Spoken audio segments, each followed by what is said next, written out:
Асноўную частку сустрэчы прысвяцілі пытанням, якія больш за ўсё хвалююць выпускнікоў. Ад нюансаў першага размеркавання да кар'ернага росту.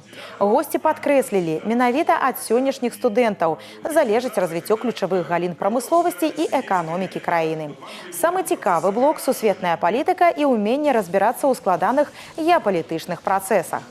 Роль молодежи всегда актуальна. Почему? Потому что после завершения вуза они придут на работу, они придут на рабочие места, они придут к станкам. И не только нужно владеть грамотно своей техникой, владеть грамотно своей профессией, но и понимать, что происходит в обществе. Нас обстреливают с информационных пушек со всех сторон, переписывают историческую память, стараются это сделать. Мы же вынуждены защищаться, обороняться. И вот в том числе таким способом, который после 2020 года зарекомендовал себя, глаза в глаза, непосредственно встречаться с нашей молодежью, общаться, отвечать на вопросы. Фармат дыялогавай пляцоўкі – гэта не лекцыя. Студэнты актыўна карысталіся магчымасцю задаць экспертам пытанні. Сустрэча прайшла ў дзелавой, але цёплай атмасферы і стала платформай для прамой размовы з лідарамі меркаванняў.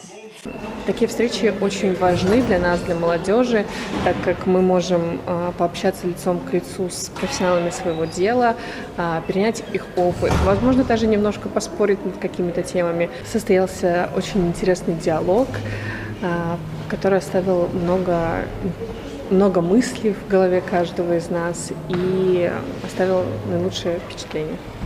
Падобныя сустрэчы дапамагаюць моладзі не толькі знайсці адказы на прафесійныя пытанні, але і вызначыць жыццёвыя арыенціры ва ўмовах сучасных выклікаў.